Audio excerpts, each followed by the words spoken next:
Paulo escreve aos Tessalonicenses. Semana passada, nós vimos do versículo 9 até o versículo 14, certo? Até o versículo 13.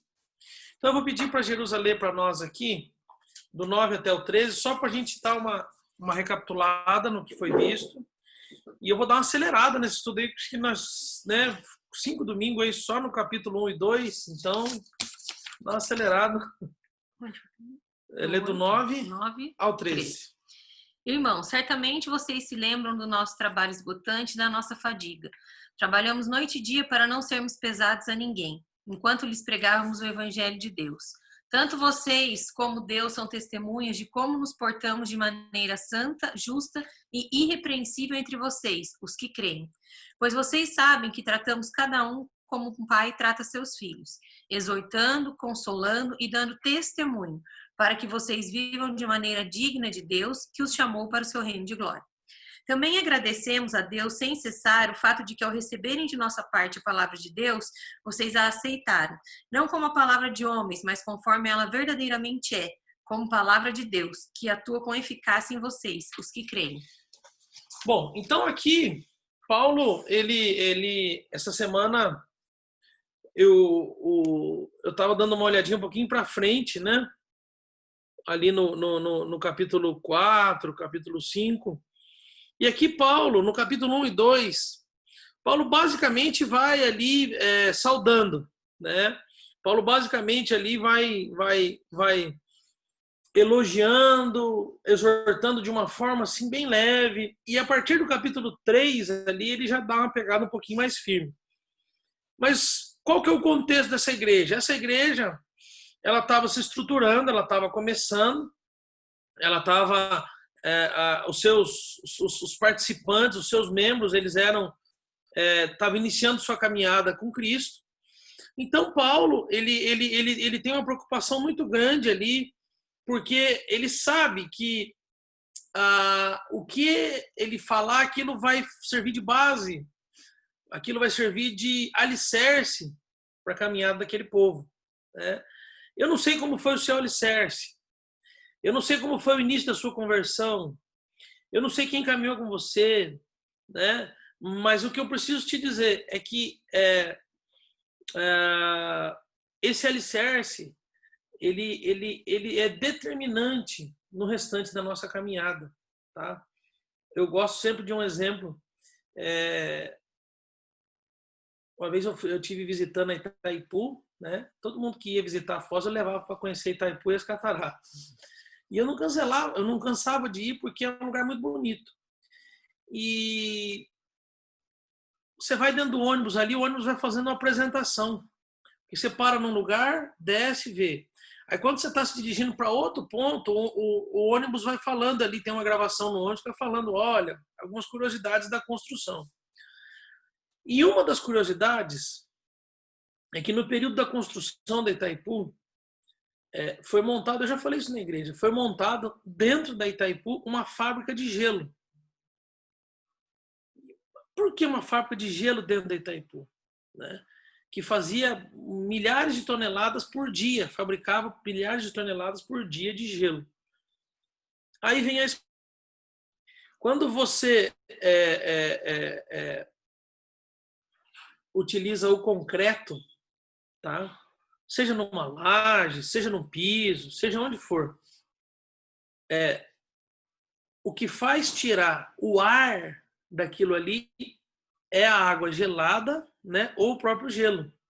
Então aquilo é uma reação química que eu não sei explicar, mas eles faziam a concretagem em Itaipu e despejavam gelo, porque aquele gelo ele ia derreter, mas ele fazia com que não ficasse bolhas. Não sei se quem já esteve em Itaipu, é uma obra faraônica, é uma coisa maravilhosa, né? A gente fica pensando se aquela barragem tiver algum problema, né? Boa parte ali das cidades do Brasil, Paraguai e Argentina ficam debaixo da água. Eu ficava pensando para onde que eu ia correr. Não tem pra onde correr. Falava assim, se tocar um negócio que estourou a barragem, para onde que eu vou correr? Eu vou atravessar a fronteira ali de Porto Iguaçu e Vai vou... deixar o Cláudio nervoso, o Cláudio tá lá em Foz. Né? Então, olha que interessante, né? E aquilo, naquele momento, eu já tinha ouvido várias vezes aquilo, mas aquele dia parece que eu ouvi de uma forma diferente, né? Eu acredito que o Espírito tocou no coração. E assim também é o alicerce da nossa caminhada com Deus, né? Não pode ficar bolha, não pode ter ar no meio, por quê? Porque aquilo ali, na hora que você precisar, na hora de uma luta grande, na hora de um desafio grande, aquilo ali vai sucumbir. Se tiver cheio de buraco, cheio de ar, né? Aquilo ali não vai prevalecer, não vai permanecer. Então, Paulo aqui sabia da importância, né, de caminhar com aqueles neófitos. Eles eram neófitos, eles estavam começando a conhecer as coisas de Deus, né? E Paulo, então, ele tem uma característica muito amorosa, muito diferente do Saulo, muito diferente, né, do finalzinho da caminhada dele antes da conversão. Então, Paulo era alguém muito impetuoso, Paulo era alguém muito firme, Paulo era alguém que tinha, que defendia suas convicções de forma muito dura. E aqui você percebe um Paulo mais amoroso, um Paulo dizendo assim, olha, eu quero dizer para vocês que por mais esgotante que tenha sido o trabalho, eu não desisti de vocês. E outra, não me arrependo. E também não estou cobrando nada, né? Lá no verso 9 ele diz algo parecido com isso. No 10 ele fala assim, olha, né, vocês são testemunhas da maneira como eu tenho me apresentado a vocês, santa, justa e irrepreensível. Trazendo para a nossa vida, né, irmãos e irmãs.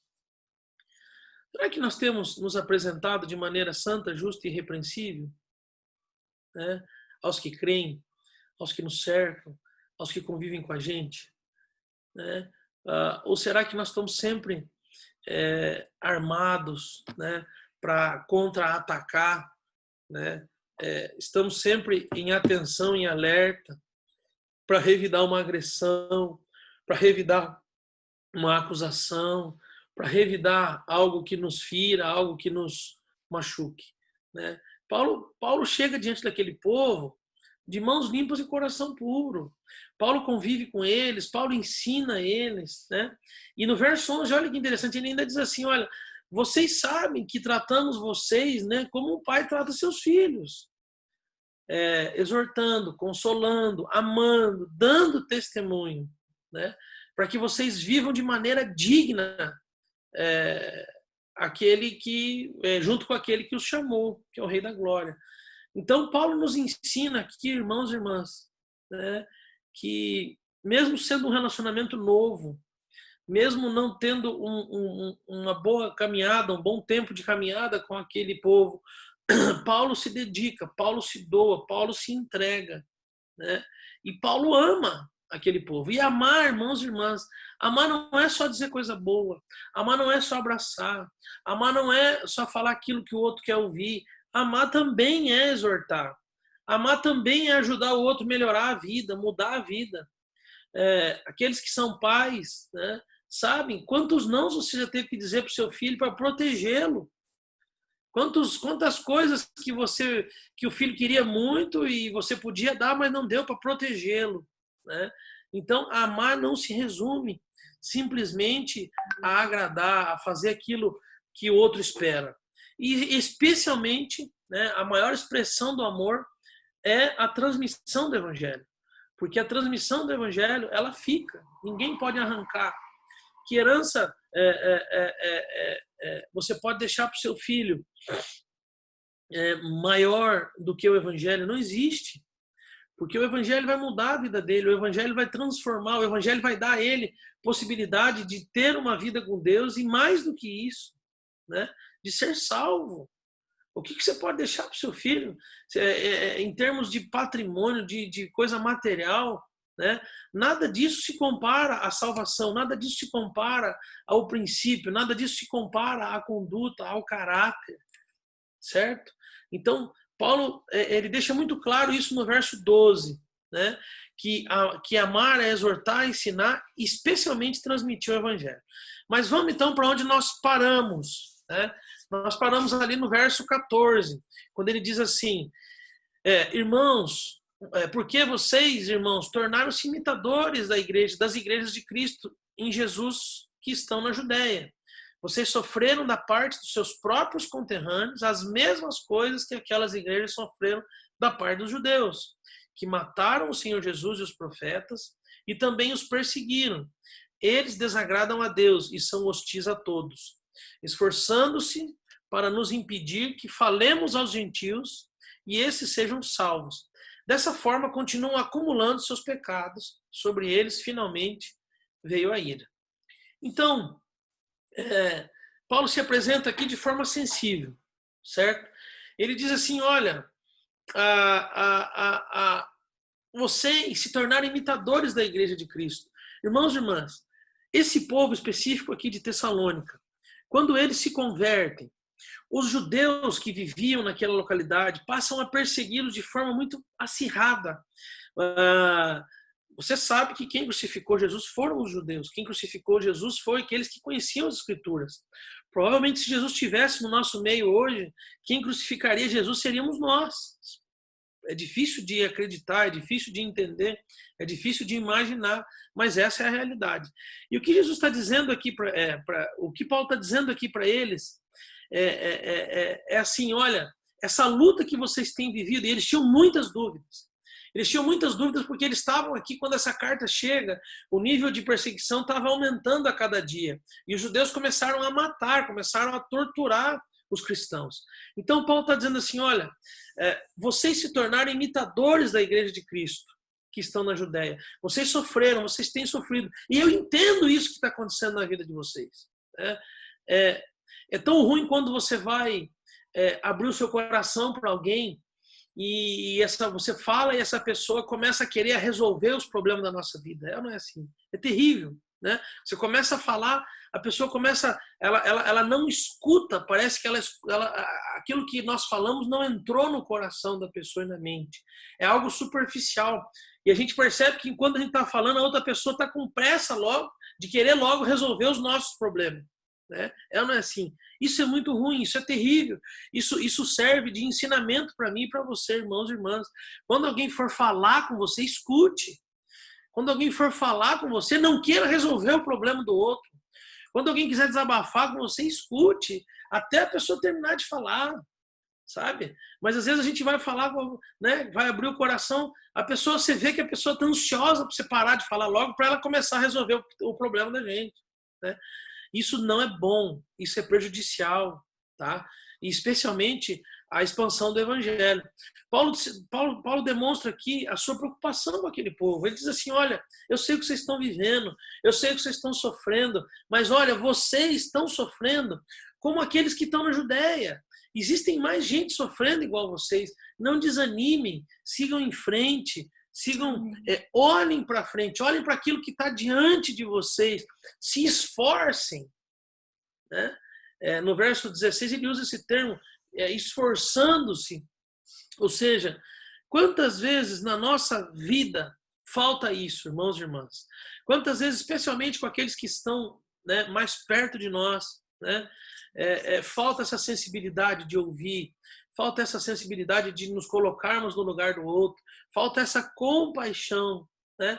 Paulo está dizendo assim, olha, eu sei da luta que vocês estão vivendo, eu sei como isso funciona, isso já aconteceu comigo, calma, vai dar tudo certo, tudo isso que vocês estão passando, né? Todo esse tempo difícil, ele vai passar, calma, permaneça, se esforce, mas eu sei o que está no coração de vocês, eu sei da luta que vocês têm vivido, né? E isso muitas vezes passa desapercebido por nós, né? A gente acha que evangelho, irmãos e irmãs, é pregar, a gente acha que evangelho é estar envolvido em ministério, a gente acha que evangelho é ensinar. Não é só isso, é também isso. Mas evangelho é se colocar no lugar do outro. Evangelho é guiar, evangelho é pegar pela mão aquele que está perdido e mostrar e apresentar para ele as boas novas. Muitas vezes sem falar nada, muitas vezes só convivendo, muitas vezes só ouvindo, só consolando, só abraçando. E é isso que Paulo faz, né? Quantas vezes falta essa sensibilidade para nós? Quantas vezes nós pensamos apenas em nós? Quantas vezes nós tentamos, né, que os outros executem os nossos planos? Quantas vezes nós manipulamos para o nosso objetivo ser alcançado? Quantas vezes nós manipulamos, né, para que a minha vontade se estabeleça a qualquer custo, né? Isso não é evangelho, tá? Paulo deixa muito claro isso para nós aqui. Paulo nos mostra isso, né, através dessa carta, que realmente o amor é a base, o amor é o fundamento do evangelho. Então não existe evangelho sem amor. Não existe evangelho, né, fora do amor. No verso 17, olha o que ele diz. Lê para nós, gente, por favor. Nós, porém, irmãos, privados da companhia de vocês por breve tempo, em pessoa, mas não no coração, esforçando-nos ainda mais para vê-los pessoalmente, pela saudade que temos de vocês. Leu? Pode ler 18. Quisemos visitá-los, eu mesmo, Paulo, quis, e não apenas uma vez, mas duas. Satanás, porém, nos impediu. Pois quem é a nossa esperança, alegria ou coroa, em que nós nos gloriamos perante o Senhor Jesus na sua vinda? Não são vocês? De fato, vocês são a nossa glória e a nossa alegria. Olha só, Paulo termina essa parte da carta dizendo que eu queria muito estar com vocês, mas eu não consigo, eu não posso, né? Não estou presencial, mas no coração. E ele diz assim, eu mesmo quis, não apenas uma vez, mas duas. Satanás, porém, nos impediu, né? Ou seja, fazer um parênteses aqui. Do que Satanás tem nos impedido de fazer? Para um pouquinho e pensa aí. Quero que você pense na sua vida aí. O que Satanás tem te impedido de fazer? Né? Que você sabe o que fazer, você sabe como fazer, mas não tem feito. Né? Todas as vezes que estava para acontecer algo que ia influenciar diretamente a história do povo de Deus, todos os fatos importantes da Bíblia que a gente já viu, se você olhar com atenção, você vai perceber que todos esses fatos importantes, eles são antecedidos por lutas. Eles são antecedidos por dificuldades, por barreiras. Você lembra de José? O que acontece com José? José foi alguém determinante para que o povo de Deus, que o povo que Deus elegeu como seu, Deus chamou como seu, não se extinguisse na face da terra. Se não fosse José, isso teria acontecido. Se não fosse José, o povo de Deus, aquele que ele elegeu como seu, como ele chamava de seu, teria acabado na face da terra. Mas o que aconteceu com José antes disso, dele chegar, né, nesse ponto de cuidar do povo? Ele chegar a uma posição de destaque. Você lembra da história de José? O que aconteceu com ele? Né? Quando nós pegamos ali até um pouco antes, Moisés, lembra de o que acontece? Qual a ordem que Faraó dá? Né? Para que todo menino que nascesse, homem dos filhos das hebreias, fosse morto. Lembra disso? Né? Deus estava levantando o libertador do seu povo. Certo? Então, antes de Jesus nascer também, a mesma coisa. Lembra o que o rei, o imperador faz? Né? Ele dá uma ordem para todo menino abaixo de 2 anos ser eliminado, ser morto. O que eu aprendo com isso, irmãos e irmãs? Que muitas das nossas lutas, né? Algumas das nossas lutas são consequência da nossa postura, certo? Porém, não são todas. Boa parte das nossas lutas elas servem, né, para nos preparar, para nos forjar, para nos fazer aprender, para nos fazer amadurecer. E elas, muitas vezes, elas são momentos que antecedem uma grande bênção, uma grande vitória, sabe? Então, se isso aconteceu com Moisés, se isso aconteceu com Jesus, se isso aconteceu com José, não vai acontecer com você e comigo? Claro que vai. Então, eu preciso ter essa sensibilidade, eu preciso ter esse discernimento espiritual do que tem acontecido na minha vida. Será que é poda ou será que é disciplina? Disciplina é quando eu fujo do princípio e Deus, por amor, precisa me disciplinar. E a poda é aquilo que nós aprendemos em João 15, né? Que a árvore que dá fruto, ele poda para que dê mais fruto ainda. Então, eu convido você a fazer uma reflexão do momento que você tem vivido. Será que ele é poda ou será que ele é disciplina? O que Satanás tem nos impedido de fazer, certo? O que Satanás tem colocado diante de você e diante de mim? Ele não tem autonomia para agir na nossa vida, ele não tem autonomia para bagunçar a nossa vida. Mas espera lá, será que isso é uma coisa que eu coloquei? Não, eu não coloquei. Bom, então se eu não coloquei, né, ele está sentindo o cheiro do que Deus vai fazer através de mim, ou em mim. Então ele se levanta e ele começa a usar geralmente as pessoas que nós mais amamos. Geralmente, aquela ofensa, aquela agressão, aquela frustração, aquele aborto de sonho que nós sofremos, geralmente ele é provocado, ele é causado por alguém que está muito perto de nós. Concorda comigo? Porque se você tem aquele vizinho que você nunca conversou, só cumprimenta, se você fica sabendo que ele falou mal de você, você vai ficar até bravo, mas, né, vai passar. Agora, se você fica sabendo que aquele primo que você sempre ajudou, que você sempre foi amigo dele, que você sempre fez tudo para ele, falou mal de você, você vai ficar triste, não vai? Agora, eu vou um pouquinho mais longe. Se você fica sabendo, né, que o seu pai, ou a sua mãe, ou o seu irmão, ou a sua irmã, ou de repente o marido, ou a esposa, ou o filho, né, é pior ainda. Então, nós, irmãos e irmãs, nós temos que nos colocarmos nessa condição agora, né? Na condição de quem prejudica ou ajuda as pessoas, certo? Eu não estou falando aqui do que fazem com você, eu estou dizendo aqui do que você e eu fazemos com os outros, certo? Porque nós fazemos, tá? Quantos sonhos você já abortou do outro? Quantas pessoas você já machucou? Quantas feridas no coração você já espalhou? Quantas pessoas choram até hoje por algo que você e eu fizemos?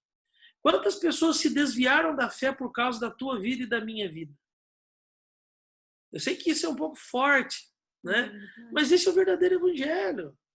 Sabe, muitas vezes nós desfocamos, muitas vezes nós perdemos a noção, nós achamos que temos uma comunhão com Deus, quando na verdade não existe. Quando na verdade é aquela história do casal de namorado, né? Que o rapaz namora a moça, mas ela não sabe que namora, né? Mas ele namora, né? Ele namora na cabeça dele, ele sonha, ele imagina, mas ele não namora, mas ela não sabe, né?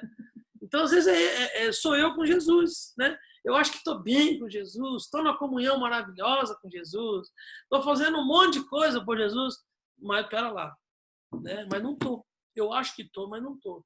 Então, o Evangelho ele passa por essa verdade, ele passa, né? Que esse estudo que nós estamos fazendo aqui possa servir para fazermos uma ressonância. Já viu? Já fez aquele exame, aquela ressonância magnética que fotografa ali, né? A parte do nosso corpo, né? Que esse estudo possa fazer uma ressonância na nossa caminhada com Deus, né? Será que nós temos realmente tido um relacionamento verdadeiro com Ele? Ou será que só eu tenho um relacionamento, ou só Ele tem um relacionamento comigo, né? Ou só eu tenho um relacionamento com Ele, né? E do meu jeito ainda. Então, Paulo, quando ele começa essa despedida, é basicamente isso que ele está falando, né? Ele tá dizendo assim, olha, existem algumas coisas na minha vida, né? Satanás tentou me impedir. Eu quis ir, mas eu não fui. E o interessante aqui, né? Interessante aqui é que Paulo não tem um discurso triunfalista, né? Paulo não tem um discurso aqui neopentecostal, né? Da vitória, né? Que é da vitória que tem sabor de mel, né? Do diabo debaixo dos pés, daquele que determina as coisas, está determinado e assim vai ser. Não. Paulo está dizendo aqui, olha, eu tentei ver vocês e Satanás me impediu, né? Ele diz isso aqui, ou seja, né? Eu fico muito satisfeito, muito feliz de ver essa racionalidade de Paulo, né? Fé e razão se encontram, fé e razão se misturam, e Paulo está dizendo isso, né? Ou seja, olha a pedagogia desse texto.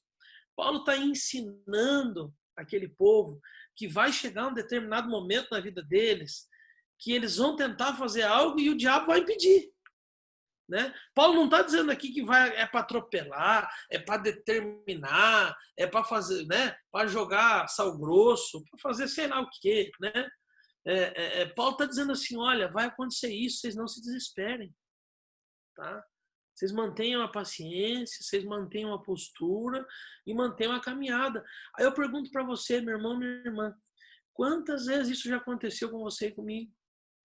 Quantas vezes as coisas que tinham tudo para dar certo não deram? Quantas vezes estava tudo encaminhado para acontecer e não aconteceu, né? E isso não foi motivo para a gente desanimar, isso não foi motivo para a gente abandonar a nossa fé, né? Pelo contrário, isso foi motivo para nos fortalecer, isso foi motivo para nos deixar com o casco da tartaruga, né? De tão grosso, né? Hoje eu acordei bem cedinho, estava conversando com a Jerusa, estava frio ainda, né? Nós estávamos debaixo das cobertas, assim, e conversando, né? Lembrando de algumas histórias, de alguns momentos muito difíceis que nós passamos, né? Momento de luta mesmo, momento onde não havia nem expectativa, sabe? Sabe aquele momento que você não tem nem expectativa de mudança? Nós já vivemos isso, sabe? E hoje a gente olha, né, para trás e a gente percebe a mão de Deus, o movimento de Deus ali na nossa vida, né? Nos fortalecendo, nos ensinando. Vou dizer uma coisa para você, meu irmão, minha irmã, tem coisa que você e eu só aprendemos chorando, sabe? Tem coisa que eu e você só aprendemos perdendo. Tem coisa que eu e você só aprendemos debaixo de luta, debaixo de renúncia, debaixo de perda, debaixo sabe, de vergonha, debaixo de vergonha, tá? Debaixo de humilhação, sim, sabe? Então, essa visão de que Deus, né, tá lá sentado no seu trono de glória e todos aqueles que se aproximam dele, né, como uma caixinha, um kit bênção, né? Você se converte e recebe o kit bênção. Isso não existe. Você conversa, para boi dormir, conversa fiada, sabe? Caminhada com Deus é renúncia todo dia. Caminhada com Deus é deixar as coisas todo dia. Caminhada com Deus é não ceder às nossas paixões. Caminhada com Deus é deixar de lado a nossa vontade de fazer a dele. Caminhada com Deus é pregar o evangelho mesmo triste, né? Eu fico lembrando aqui, quando eu era seminarista ainda, né? Eu tinha dia que eu não aguentava, né? Eu tinha que sentar no lugar e ouvir, né? Mas eu tinha que elaborar um sermão, eu tinha que escrever um sermão, eu tinha que sentar, abrir a Bíblia e escrever a introdução, o desenvolvimento e a conclusão de um sermão, né? E eu ia para a igreja e pregava aquele sermão, né? Sem nenhuma fé, sem nenhum estímulo, sem nenhuma alegria no coração, mas sem nenhuma vontade de fazer aquilo. E eu ia e fazia. Irmãos, e chegava no final do culto, vinha os irmãos conversar com a gente, vinha as irmãs conversar com a gente e falar assim, olha, essa palavra foi de Deus para mim, pastor, olha, a minha vida mudou, né? E isso tudo a gente vai aprendendo, né? Mas a gente parece que não sai da adolescência, né? Nós só queremos fazer o que nós gostamos, nós só queremos fazer do nosso jeito, nós só queremos... Não funciona assim, irmãos e irmãs. Não funciona, sabe? Se Deus te incumbiu, faça. Sorrindo ou chorando, tá? Se Deus mandou você ir, vai, né? Se Deus te enviou, vai. Não te ordenei, sabe? Lembra aquela fala de Josué 9, muito conhecida, muito batida, né? Não te ordenei eu, esforça-te, tem bom ânimo, né? Então... Eu gosto de um outro versículo que até coloquei aqui hoje, que é Esdras 7:28. Sabendo que o Senhor estava comigo, criei coragem, né? E daí ela fala que ela trouxe todo aquele povo de volta, né? Mas, enfim, essa primeira parte. Então, tem muitas vezes que a gente tem medo, né? Que a gente acha que não vai conseguir. Então, quando a gente lembra que o Senhor está com a gente, né? A gente cria coragem. Mesmo estando desencorajado, desanimado, né? Para ir fazer o que tem que ser feito. E aí, depois, o Senhor nos honra, né? Ele vem e mostra assim, olha, minha filha, eu estava cuidando, eu estava fazendo, dependendo de você, né? Então vai e faz. Não ordenei, não mandei, só faz, que o resto é comigo, né? Então interessante eu tenho um primo que ele brinca, né? Que ele fala que é tudo crente sentido. Crente sentido. Ficou bravo. É o crente sentido. O que é o crente sentido? É o crente que não pode ser contrariado. Ele não pode ser contrariado em nada, sabe? Saiu um pouquinho do jeito que ele quer, ele já faz bico, já, né? É nós. Esse é nós, irmãos e irmãs, né? O que Deus tem para fazer na tua vida, ele precisa te preparar, sabe? Ele precisa me preparar para aquilo que ele tem, né? Para a minha vida, o propósito que ele tem para cumprir na minha vida, né? Ele precisa te ensinar para cumprir aquilo que ele tem para você, sabe? O que adianta eu pegar e ganhar um avião? Eu não sei andar, não sei pilotar, né? O que adianta, né? O Lucas 9:23 a G está falando aqui. O que adianta o homem ganhar o mundo e perder sua alma, né? Então, esse é o verdadeiro evangelho. Eu fico pensando às vezes, né?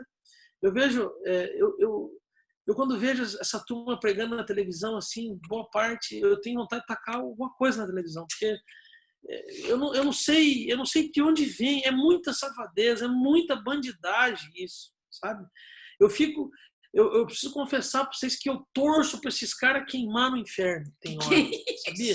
Não, verdade, estou confessando pecado para vocês aqui, sabe? Você sabe por quê? Porque, gente, não tem nada pior do que você ter a oportunidade de pregar o evangelho e não fazer. Isso é verdade. Gente, esses caras alcançam milhares de pessoas por dia, por que eles não pregam o evangelho? Deixa eu falar uma coisa, que não é não só o pregar o evangelho, né, mas demonstrar o amor de Jesus pelas pessoas, que não deixa de ser pregar o evangelho, né? Porque o amor constrange, o amor você ganha. Faleceu uma senhora da igreja lá de Santo Antônio da Platina, a Bárbara, e assim fiquei muito triste, né? Acho que eu comentei com a Deia e com o Leandro. Até foi uma coisa assim que me deixou muito triste a semana passada. Eu chorei muito. E a gente tem um grupo de amigas lá de Santo Antônio, e uma delas, que hoje é a coordenadora do Encontro com Deus lá, quando nós deixamos o encontro, ela assumiu, então ela está lá 10 anos cuidando, e a Bárbara fazia as comidas, e todo encontro com Deus era a mesma coisa. A Bárbara chegava atrasada, era para a Bárbara chegar com a turma da comida às 3, daí começa o encontro para servir a janta depois. Só que sempre nós tínhamos uma segurança. Quando estacionava o carro da igreja, que era a Bárbara, com aquela carrocinha cheia das coisas dentro da carreta, né, com as panelas, com as coisas, não falava assim, a Bárbara chegou, né, o Ministério da Cozinha chegou, a comida vai sair. Mas aí essa amiga falando para nós, que ela falou assim, para mim o encontro acabou. Eu não quero mais. Ela falou assim, eu tô aqui revendo minhas mensagens com a Bárbara, quantas vezes eu deixei de falar que eu amava ela? Quantas vezes eu deixei de falar que ela era uma bênção na minha vida? Quantas vezes eu deixei de dar... E essa Bárbara abraçava a gente de um jeito tão gostoso, era um abraço melado, a gente falava, sabe? Aonde ela estava, ela saía correndo e vinha te abraçar e te beijar. Não tinha uma vez. Independente se ela tivesse suja da cozinha, mas ela largava tudo, né? Para vir abraçar e dar um beijo. E a gente estava conversando, né? Assim, na verdade, a Rosana ministrou a nossa vida e a gente acabou também ministrando a vida da Rosana. Porque ela falou assim, quantas coisas eu deixei de fazer, quantas coisas simples para falar para ela assim, você é importante para mim, você é importante para o reino, né? Você é importante para a obra de Deus, então a gente precisa fazer mais isso, Quantas vezes a gente vê uma pessoa na rua, a gente quer falar assim, ó, Deus te abençoe, alguma coisa, a gente passa batido e não fala isso para a pessoa. Né? Depois fala assim, não, eu vou fazer isso pela pessoa. Depois já foi, você já não fez. Né? Então, faça naquela hora. Fale o que você tem que fazer. Dê o abraço que você tem que dar. Né? Fale de Jesus, não tenha vergonha. A menina que me ganhou para Jesus, a Daniela, eu confesso para vocês que muitas vezes eu tive vergonha de sair com ela, porque ela falava assim que ela, né? Mas hoje eu entendo. Quantas pessoas que ela falou o que Jesus mandou ela falar e desfrutaram desse amor de Jesus. Mas veja bem, é o que Jesus mandava você falar, não é o que está no teu coração, é aquilo que vem de Jesus, porque o coração da gente é enganoso. Então a gente não pode perder tempo. Igual o Daniel falou, mesmo quando a gente está triste, quando a gente está desanimado, a gente tem que buscar forças no Senhor, porque é só Ele, né? E fazer o que tem que ser feito. Porque a gente pode estar salvando muitas vidas e, assim, mudando a história das pessoas. Assim como um dia uma pessoa orou por nós, falou alguma coisa por nós, mudou a nossa história. O que falta para nós, às vezes, irmãos e irmãs, é ser como Paulo, sabe? Paulo, ele não se importava tanto com a situação dele, não é?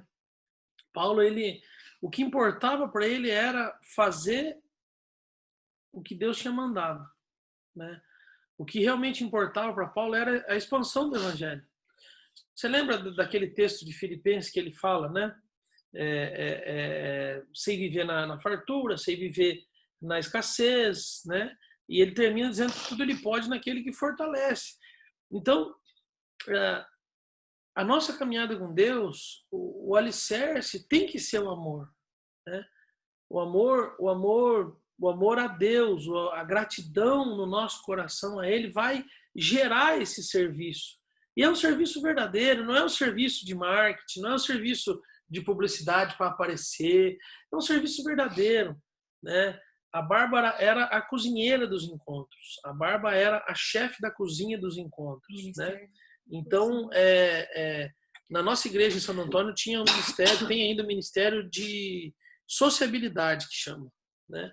É um ministério que a função dele é 100% do que acontece na igreja, uma igreja muito grande, que tem muito evento. Então, ela era a coordenadora desse ministério. Então, ela tinha lá 30 pessoas que trabalhavam com ela, que cuidavam se tem comida na igreja, ou se vai fazer algum evento que tem comida, é com ela, né? E a gente via muito isso na vida dela, né? Ela teve um AVC, complicou, acho que 60 anos, complicou e morreu, né? E eu trabalhei, nós fomos coordenador desse Ministério de Encontro com Deus em Santo Antônio, acho que 2 ou 3 anos, e nós trabalhamos diretamente com ela, né? E esse ministério é um ministério que não aparecia. Esse ministério é um ministério que não estava lá na frente, escondido, que não estava cantando, que não estava ensinando, que não estava pregando, estava escondidinho no bastidor, né? Mas fazia as coisas acontecer. Por quê? Porque é o amor. Você quer ver como que a demonstração de carinho, eu vou tentar resumir bem rapidinho para não tomar o tempo. Eu gosto muito da rapa do arroz. A rapa do arroz, quando queima o arroz, faz rapa. Tinha dia que eu tava naquela correria assim do encontro, e eles sabiam, o Ministério da Cozinha sabia, né? Porque eu era a primeira todo dia a dar umas escapadas e lá, porque eu sou gulosa, gente. Sou lumbriguento, Daniel fala, não é gulosa, lumbriguento. Se eu tô com vontade. Tinha dia que ela fazia assim pra mim, e eu no meio da coisa lá, e ela vinha aqui. Aí ela e um outro irmão, o Rubinho foi pra Foz. E o Rubinho falava, vem aqui. E aquela coisa, eu falei, o que foi? Elas abriam a panela assim, ó, nós não lavamos a panela pra você comer a rapa. Senta aqui um pouquinho. Pegava um prato e tirava a rapa para mim. Né? Ela não chegou e falou assim, olha, filha, Jesus mandou eu falar isso para você. Mas naquele momento, eu me sentia a pessoa mais amada do mundo. Porque era uma coisa que minha mãe fazia para mim. Entendeu? Então, assim, era um amor. E quando nós coordenávamos o Ministério de Família, teve uma formatura que nós fizemos um jantar. Fizemos bem diferente, né, El? E a maioria dos casais optou por fazer estrogonofe. Então, foi feito um estrogonofe, passamos no Ministério de Cozinha. Mas tinha um senhor do nosso grupo que não comia estrogonofe, né? O seu Ayrton. E a gente falou, o que a gente vai fazer? Daí a Bárbara falou assim, não, deixa comigo. Enfim, todo mundo servindo, comendo estrogonofe lá gostoso, batata. De repente, sobe a Bárbara lá da cozinha com um prato de bife acebolado e pôs assim na frente do seu Ayrton. Esse homem começou a chorar. Ele não conseguia comer. Ele não conseguia comer. Né, assim, do tamanho, o amor, ele falou assim, nós tava o quê? Mais 100 pessoas?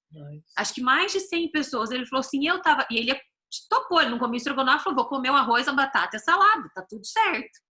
Né? Mas ela chegou com aquilo lá. Então ela não precisou falar nada também, não precisou fazer nada. E aquele gesto, assim, constrangeu todo mundo com o amor. Então são pequenas coisas que muitas vezes a gente deixa de fazer. O que falta para nós, às vezes, né, o que falta para o reino de Deus é pessoas como Paulo, né, que sofrem as consequências de pregar o evangelho, mas facilitam a vida dos outros, né? Nós sofremos, ou nós devemos sofrer, para facilitar a vida dos outros. Ou seja, nós fazemos parte de um grupo que chora para os outros sorrirem. Nós fazemos parte de um grupo que sofre para os outros se alegrarem. Nós fazemos parte de um grupo que morre para os outros viverem, né? O discípulo de Jesus é isso, né? E é isso que Paulo faz, basicamente, com esse povo de Tessalônica, né? Paulo está dizendo assim, olha, eu estou triste, eu não estou bem, mas eu estou feliz. A parte boa da história é o evangelho chegando em vocês, né? Então, a parte boa da história, irmãos e irmãs, nos teus relacionamentos deve ser isso, tá? A parte boa da história não é número, não, tá? A parte boa da história não é uma igreja crescendo, não. O crescimento ele é consequência. Mas a parte boa da história é vida transformada. É o evangelho chegando. A parte boa da história é pai tendo o coração convertido aos filhos e filhos tendo o coração convertido aos pais. Essa é a parte boa do evangelho. E Paulo deixa isso muito claro quando ele fala, né? Ele conclui, interessante essa conclusão que ele faz do verso 17 ao 20, né? Ele conclui de uma forma cordial, mais que cordial, né? Ele afirma ali que ele está com saudade do povo. Ele diz assim, olha, eu estou com saudade de vocês. Eu tentei ir, Satanás não deixou, mas está tudo certo, né? E o verso 20, olha o que ele diz, ele fala assim, de fato, vocês são a nossa glória e a nossa alegria, né? Quantas vezes você disse isso para alguém? Quantas vezes eu disse isso para alguém? Né? Você é a minha glória. O que a Rosana, amiga da Jerusa, estava querendo dizer para ela é que ela não disse isso para a Bárbara. Né? Bárbara, você é a nossa glória, você é a alegria que Deus gera no coração, no nosso coração, né? De ter você com a gente, de ver o teu amor, de ver a forma, né, como você vive o evangelho. E vou dizer para você, para quantas pessoas nós temos dito isso, quantas pessoas que nos cercam, né, nós temos expressado o nosso amor, expressado a nossa gratidão, expressado a nossa alegria de ter essa pessoa, né? Eu acho que essa doença do inferno que está no nosso meio aí, né? E matando um monte de gente, né? Eu acho que ela desperta essa atenção nossa, essa sensibilidade nossa, né? De dizer para o outro o quanto a gente ama, de dizer para o outro o quanto ele é importante, né? Porque vou dizer para você, as pessoas estão morrendo assim, gente boa, saudável, chega no hospital, faz exame, vê que está com negócio interno e morre. Olha, entendeu? Sem tempo para nada, sem tempo de voltar em casa, pegar roupa, sem tempo de ter um momento ali com o familiar, sem tempo de aceitar Jesus, sem tempo de nada, né? Olha a que frase, Deus nos livre disso. A frase que a Rosana falou que me marcou muito. Ela colocou, né, gente, estou com muita saudade. Vocês nem imaginam, eu tinha tanta coisa para falar para ela, nunca disse para ela o quanto ela era importante para mim. O quanto ter ela no encontro me dava suporte e segurança. Mesmo ela chegando atrasada em absolutamente todos, porque ela chegava atrasada. Né? Mas quando ela chegava, eu tinha certeza de que as coisas dariam certo. Sempre dizia que amava ela, mas não com a mesma intensidade a qual eu amo. Fico lembrando de tudo que eu passei com ela. Fico ouvindo os áudios que ela me mandou. Né? Meu Deus, que tristeza. Não sei se consigo mais voltar para o encontro. Então, essa frase, né? Sempre dizia que amava ela, mas não com a intensidade a qual eu realmente amo. Então, isso me pegou, assim, né? Você tem demonstrado esse amor? Né? Ou você tem só cumprido um protocolo, assim, feito uma coisa que... Paulo demonstrava esse amor ao povo de Tessalônica. E vou dizer para você, isso ficou tatuado na mente e no coração daquele povo. Paulo sabia que estava fazendo o alicerce para aquele povo seguir a caminhada, né? Então, a lição que a gente aprende, né? Que a gente possa encorajar outras pessoas, né?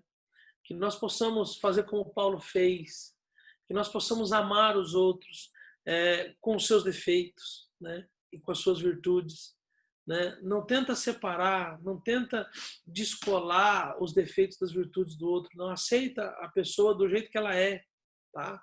Né? Ame do jeito que ela é, sabe? Porque Jesus te ama do jeito que você é. Jesus me ama do jeito que eu sou, né? Então esse é o verdadeiro evangelho. É um evangelho de doação, é um evangelho de entrega, é um evangelho que abraça, é um evangelho que ensina, que exorta, mas principalmente é um evangelho que abraça, né? E a gente termina esse capítulo 2 com essa última frase de Paulo, né? Que eu já disse. E quando ele diz assim, de fato vocês são a nossa glória e a nossa alegria. Ou seja, todo esforço, toda renúncia, toda perda, toda tristeza, toda tortura, Paulo está dizendo aqui, vocês são a nossa glória, né? Mais do que isso, e a nossa alegria, né? Então, que a gente já possa aprender nessa manhã a fazer o que Paulo fazia, a viver como Paulo vivia, né? E dizer para as pessoas que estão em volta de nós, vocês são a nossa glória e a nossa alegria. Amém. Amém? Vou pedir para o Leandro abrir os microfones aí. Fale alguma coisa, gente, por favor. Eu não sei se vocês estão gostando, eu não sei se vocês não estão. Vocês fazem umas caras aí, viu? Eu fico todo preocupado aqui. Falem aí bastante aí, o que vocês quiserem falar, por favor. Eu não estou gostando não, pastor. Eu estou amando. Ai. Não. Eu estou amando. Enquanto você e a Gê falava aí, eu só lembrava de uma música que eu não lembro a letra toda, do Baruch, que chama-se Flores em Vida. Em Vida. Uhum. E eu aprendi lá em São Paulo ainda e tal, quando eu ouvi essa música, enfim. É linda mesmo, viu? Né? E que não só flores em si, né? Enfim, mas ações, palavras, e é engraçado que enquanto vocês falavam, eu me lembrei muito do tempo da igreja que eu congreguei em São Paulo, que eu fiz o meu encontro com Deus, meu Deus, eu vivi aquilo saudosismo, muito bom. E é engraçado que foi no encontro com Deus quando eu entendi muita coisa, e uma das coisas que eu quebrei na minha vida e no meu relacionamento com os meus pais foi a questão de falar que eu amava, principalmente o meu pai, né? E até hoje, assim, eu percebi que eu e a Leila, a gente tem essa facilidade de falar que ama e tal, e de falar, enfim. E eles não tinham essa facilidade. E de a gente começar, eles hoje, quando a gente se fala todos os dias, manda mensagem, e sempre fica lá, eu te amo, eu amo o senhor, eu amo a senhora, né? E a nossa família em si. Mas isso foi o que teve que partir da gente. Mas esse estudo de hoje, meu Deus, me fez refletir muito e o quanto eu ainda vou ser devedora. Eu acho que, como a palavra diz, a única coisa que a gente sempre vai ser devedor é do amor. E por mais que eu faça, eu acho que eu sempre vou estar em dívida, sabe? Assim. Mas, nossa, como sempre, né? Deus, ele sempre assim confronta com muito amor. Mas foi um estudo muito, muito bom hoje, muito bom mesmo. Que bom, fico feliz, viu? Você está gostando. Boa.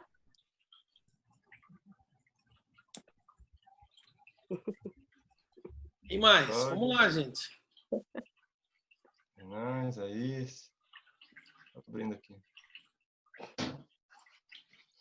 Renan, Isaías, o Cláudio. Da parte inicial da mensagem, ele reflete a igreja de Tessalônica como, olha, vocês estão no caminho, vocês estão passando por dificuldades. E isso me lembrou um outro aspecto na minha conversão. Eu venho de uma família que é um berço católico tradicional. E quando foi uma conversão até curiosa, que eu comecei a participar de uma igreja, secretamente, uma igreja evangélica, e meu pai, minha mãe e minha irmã também em outra igreja evangélica, em segredo, na mesma época. Então, eu não contava para os meus pais que estava indo numa igreja evangélica, meus pais não contavam para mim que estava indo também numa igreja evangélica. E quando isso, né, nós acabamos conversando, né, minha mãe falou: "Ó, Renan, eu tenho que te contar, eu tô indo". Eu falei: "Ih, mãe, eu tô indo também numa igreja", né? E porque o restante da família, né, meus tios, criaram um preconceito muito grande em relação a isso. Então houve uma hostilidade, né? Para você ter uma ideia, até o portãozinho dos meus tios aqui, meus vizinhos, foi botado um cadeado assim, né? Foi uma situação. E eu acho que foi um momento de, né, tomar posições. Eu acho que o cristianismo ele implica em algum tipo de sofrimento. Ele implica algum tipo de dessa abnegação de você também tomar uma posição em relação a isso. Então, teve vários pontos interessantes na mensagem, mas eu destacaria esse momento inicial, em que, quando ele diz que para a igreja de Tessalônica ser imitadora de Cristo, como isso implica, e muitas vezes, a rejeição dos mais próximos, como de fato aconteceu. Eles eram judeus, ou seja, pessoas de uma mesma comunidade de convivência junto, de uma raiz de tradições firmes, né, muito rígidas, e de um momento eles saem daquele contexto e começam a agir de uma maneira diferente. É algo quase que inadmissível, né, num contexto da tradição judaica. Uhum. E sofreram, obviamente, hostilidades, e hostilidades graves, como lá não é tão polido como hoje, com uma tolerância religiosa, né? Lá era agressão mesmo, era Uhum. ser banido, ser apedrejado, Sim. situações como aconteceu com o próprio Jesus, né? Então, eu lembro dessa, para mim, me chamou mais atenção essa parte, o fato de nós, como ao sermos imitadores de Cristo, como nós trazemos para nós um certo tipo de sofrimento, mas um sofrimento que o Senhor nos lapida, que o Senhor nos molda, que o Senhor nos disciplina. Eu acho que isso faz mais sentido a convicção da nossa fé cristã. Entendi. Legal. Show de bola. Muito bom. Muito bom. Mais alguém, gente? Leandro, Andréia? Essa palavra ela me chamou muita atenção, pastor, obviamente no todo, né? Da gente realmente expressar o nosso amor não só em palavras, né? A palavra de Deus fala, né? Não, que não seja, acho que é 1 João 3,18, se não me engano, né? Amamos não só de palavra e de boca, mas sim de ações e de coração, né? De atos. Então, falou muito forte no meu coração exatamente isso, a gente ter essa sensibilidade de não só comunicar, mas ir além um pouco da comunicação, e no mais além disso, né? Mas que também o Senhor fez a pergunta, né? O que Satanás tem atrapalhado? E é incrível como que às vezes a gente precisa refletir com mais calma, que às vezes a gente joga nas costas dele, mas na verdade às vezes não é bem ele, é a gente que deixa de fazer o propósito qual o Senhor já colocou no nosso caminho. E daí eu, enquanto o pastor estava ministrando, eu e o André conversamos bem rapidamente isso, né? Que às vezes é nós que falhamos no propósito, mas é incrível que quando nós estamos fazendo o propósito, aí sim ele atrapalha. Até a gente brincou que todo domingo, a partir das 3 horas, ele começa a atrapalhar. Então é incrível como que é esse processo, né? Cada vez que a gente se coloca no propósito com Deus, com certeza nós vamos ter alguém incomodando mesmo, né? Mas glórias a Deus, porque a coroa, a glória e a alegria, a esperança é de estar fazendo, né, o que já está no propósito, no coração de Deus o Pai. Então, a gente se alegra nisso. Falou muito Sim. forte com a gente aqui esse ponto. Amém. Na verdade, ele só atrapalha, né, pastor? Na verdade, ele Vai dele, só né? atrapalha. Se nós estivermos no propósito, fazendo, né, aquilo que Deus nos levantou para fazer, ele vai atrapalhar. Se nós estiver fora do propósito de Deus, ele vai estar feliz, mas ele vai dar um jeito de dar uma rasteira. Então, ele só atrapalha. É verdade. Concordo com você, viu, André?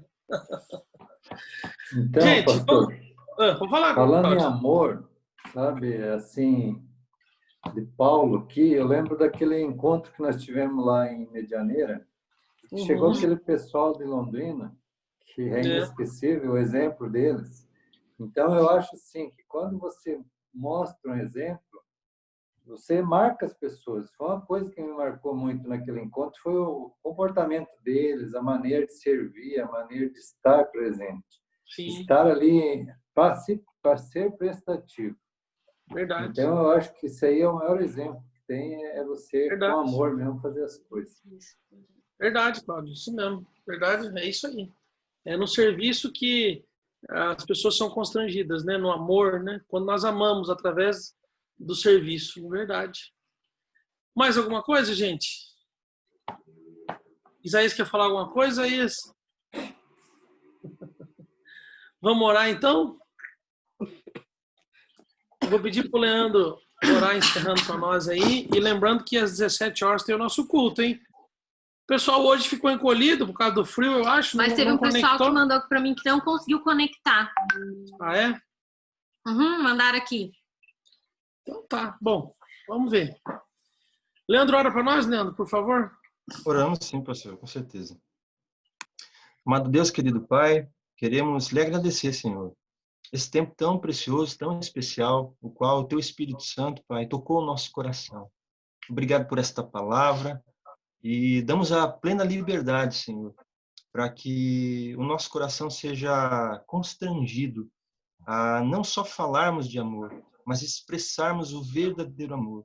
Esse amor que um dia o Senhor expressou em Jesus Cristo, na salvação das nossas almas. Então, em nome de Jesus, que essa semana, essa porção da Tua palavra realmente possa ganhar lugar no nosso coração.